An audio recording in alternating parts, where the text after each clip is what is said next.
batela mikongo. Yahweh, Yahweh, bemisa mikongo. Yahweh, Yahweh, batela mikongo.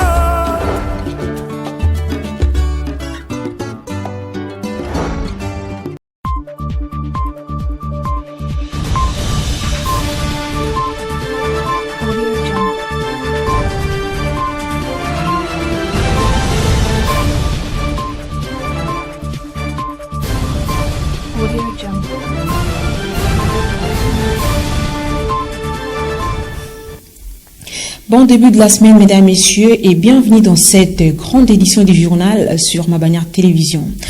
Ils étaient plus de 100 candidats à participer au concours des bourses. C'est dimanche 30 octobre 2022 à la salle polyvalente Victoria dans la commune de Matadi. Activité sous la houlette de l'agence de voyage One Travel Service. Nos reporters Rivantiala et Ronsar Kondé étaient sur les lieux. Suivez. Pour certains candidats, participer à un concours, peu importe lequel, est une première. Cette réalité ne réduit en rien les chances pour réussir. Ça n'a pas été du gâteau, mais on a quand même travaillé. Bon, vous allez voir les résultats, ce que ça va donner. Les concours étaient passables par rapport à la compréhension de tout un chacun. Toute une personne a sa façon de comprendre. Il y a de ceux-là qui comprennent facilement et de ceux-là qui comprennent difficilement. Je m'étais déjà préparé à ça, mais il y a aussi d'autres questions qui m'étaient un peu échappées, mais ça va quand même. J'étais un peu stressée, mais ça va.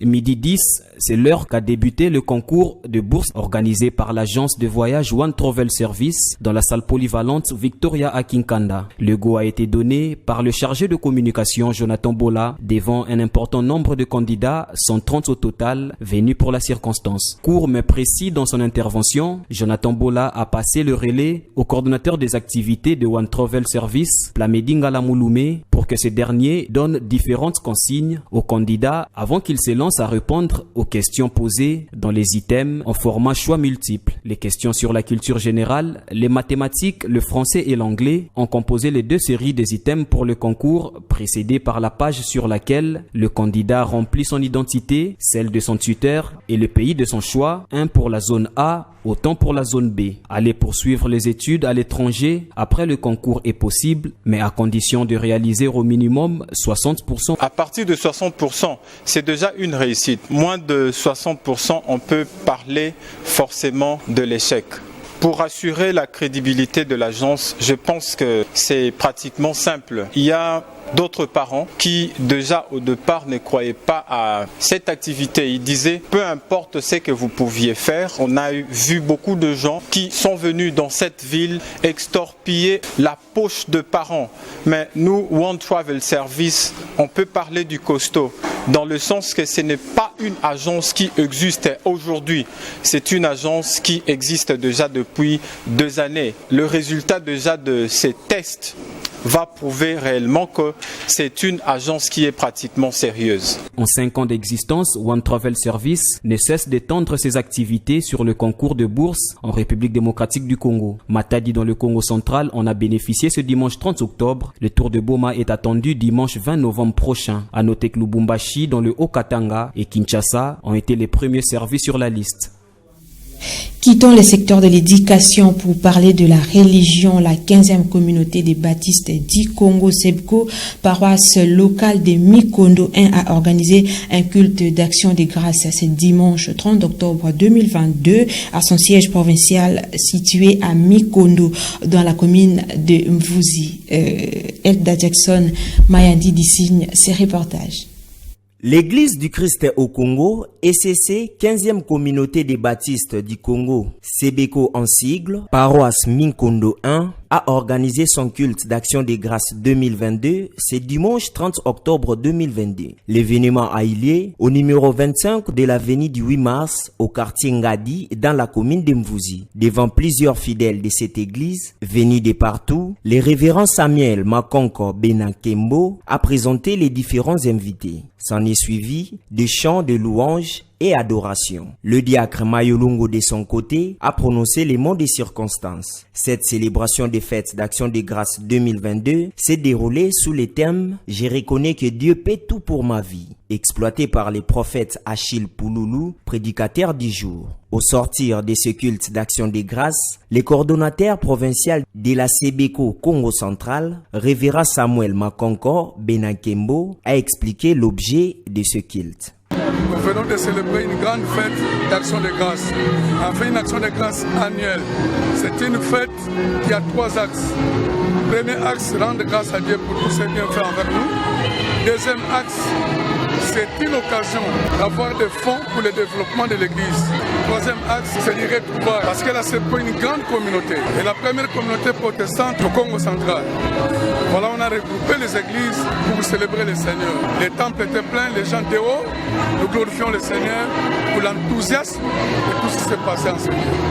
Il s'y est de rappeler que la paroisse de l'église locale de Minkondo 1 est le siège provincial des institutions de la CBECO Congo central. Notons qu'une prière en faveur de la nation a été dite à l'occasion de cette journée par les membres de l'ECC.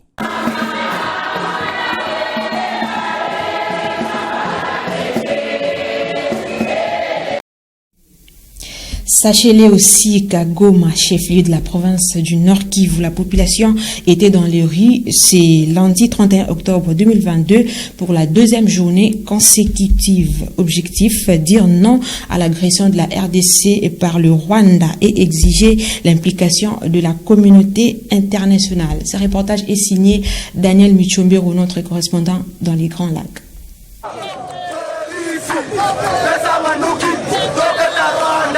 Appelé par la société civile du Nord Kivu avec des mouvements citoyens, de jeunes hommes, femmes et enfants déterminés à envoyer un message fort à Kigali ont quitté différents coins de la ville de Goma et se sont dirigés à la frontière entre le Rwanda et la RDC. C'est aller dire à la communauté internationale qu'elle doit cesser avec l'ambiguïté et l'hypocrisie devant la guerre qui écume le Nord Kivu, en particulier le territoire de Rutshuru, où le Rwanda et l'Ouganda et leurs alliés ont envoyé leurs troupes pour aller insécuriser la population et mener une guerre sur le sol congolais.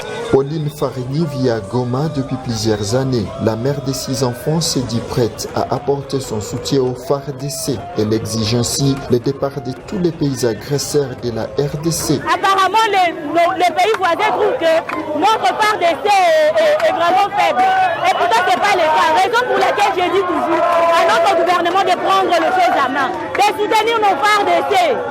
Et à nos pays qui nous agressent, ceux qui sont déjà sur le Congolais, aujourd'hui nous marchons pour leur demander de partir, de quitter le sol congolais. Nous les femmes, nous sommes prêtes à aller les rencontrer, même là jusqu'au bout.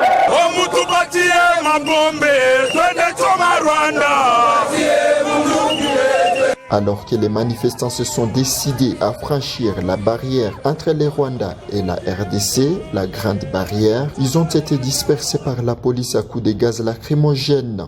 Toute la journée, les activités sont restées paralysées dans la ville de Goma. Boutiques, magasins sont restés fermés. La circulation a été perturbée également. Goma, Daniel Michombero, Mabanière Télévision. Entre-temps, le chef de l'État congolais Félix-Antoine Tshisekedi Tshilombo a présidé le week-end dernier la réunion du Conseil supérieur de la défense pour tabler sur la dégradation de la situation sécuritaire au Nord Kivu. Roger Missamo pour plus de détails. Face à la dégradation de la situation sécuritaire dans l'est et le nord-est du pays, marquée par de nouvelles frappes massives et l'occupation de différentes localités par des rebelles du M23 soutenus par l'armée rwandaise, le chef de l'État, Félix-Antoine Tshisekedi Tshilombo, a présidé le week-end dernier la réunion du Conseil supérieur de la défense. Il a réuni autour de lui les premiers ministres, les vice-premiers ministres de l'Intérieur, le ministre de la Défense, celui de la Communication et les officiers généraux de l'armée et de la police. Cette réunion a engendré une série de décisions annoncées par le ministre de la Communication et porte-parole du gouvernement Patrick Mouyaya. À la lumière des différents rapports recueillis sur terrain, dont celui du Centre conjoint des opérations, équipé des drones de surveillance, il a été observé ces derniers jours une arrivée massive des éléments de l'armée rwandaise pour appuyer les terroristes du M23 en vue d'une offensive générale contre les positions de forces armées de la République démocratique du Congo. Le Conseil supérieur de la défense a rappelé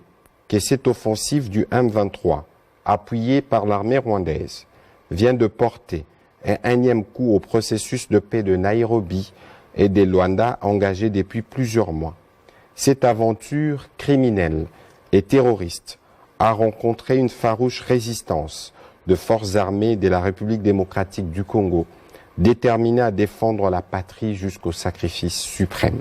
Ces affrontements ont provoqué un déplacement massif de plusieurs milliers de nos compatriotes, rendant encore plus difficile une situation humanitaire déjà préoccupante. Au regard de faits qui précèdent, les conseils supérieurs de la défense demandent au gouvernement 1. D'expulser dans les 48 heures suivant sa notification M. Vincent Karega, ambassadeur plénipotentiaire du Rwanda en poste en République démocratique du Congo. Et ce, en raison d'une part de la persistance de son pays à agresser la RDC et à appuyer les mouvements terroristes du M23 qu'il instrumentalise à cette fin, et d'autre part du mépris teinté d'arrogance des autorités rwandaises. Notons que les regards de milliers de Congolais restent focalisés vers les provinces du Nord Kivu et de l'Ituri, où la situation sécuritaire devient de plus en plus inquiétante.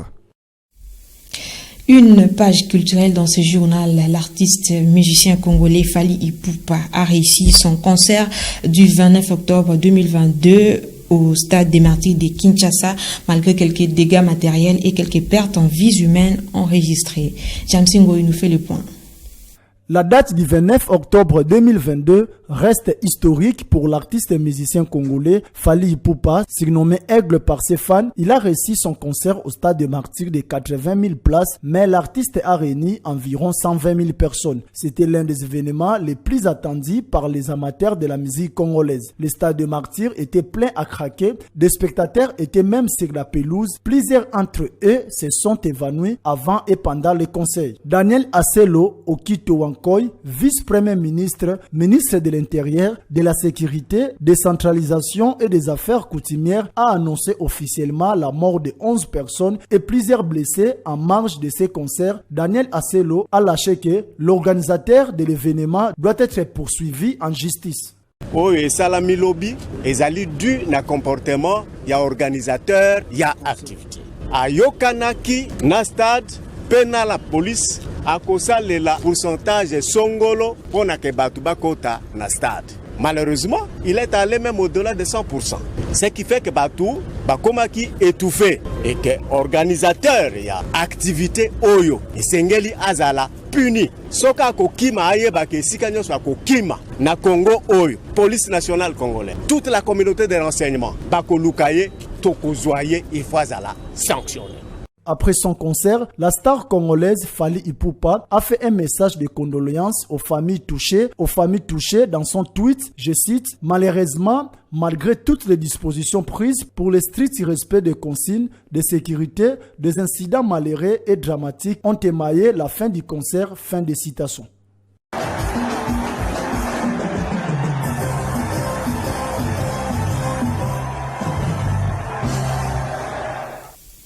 Et dans l'actualité sportive, la sélection nationale de football de la République démocratique du Congo de moins de 23 ans a écarté celle de l'Algérie au deuxième tour des éliminatoires de la CAN Maroc 2023. Bien que battue 3-1, la République démocratique du Congo est qualifiée au troisième tour grâce aux belles avances acquises au match aller. Rivantiala. Après l'Éthiopie au premier tour, les Léopards de moins de 23 ans ont écarté les Fennecs d'Algérie au deuxième tour des éliminatoires de la Coupe d'Afrique des Nations Maroc 2023. À domicile, la sélection algérienne a enregistré un score insuffisant au terme du face-à-face contre la République démocratique du Congo pour espérer se qualifier au troisième tour des qualifications. Les Fennecs se sont imposés 3-1 après le coup de sifflet final, après s'être inclinés une semaine avant à Kinshasa sur la note de 4-1. À Sétif, ce dimanche 30 octobre, Passion Mwamba s'est illustré en inscrivant l'unique but pour la RDC à la 59e minute de jeu. Qualifié pour le troisième et dernier tour des éliminatoires, la République démocratique du Congo hérite du Ghana, vainqueur à la précédente étape du Mozambique en aller-retour. Léopard et Black Star vont se croiser le 20 mars 2023 pour le premier rendez-vous et le 28 mars pour le second match. Le vainqueur de la double opposition obtiendra directement son ticket pour la phase finale en juin prochain au royaume chérifien. Avec un secteur offensif qui tourne à plein régime, justifié par une moyenne de 2,4 buts par match depuis le premier tour, la République démocratique du Congo dispose d'une belle arme pour prendre le dessus sur le Ghana. Il faut noter que la phase finale de la CAN de moins de 23 ans servira également de tournoi qualificatif pour les Jeux olympiques d'été Paris 2024. C'est la fin de ce journal, mesdames, messieurs. Merci d'être au rendez-vous. Bonne suite des programmes sur notre antenne. Au revoir.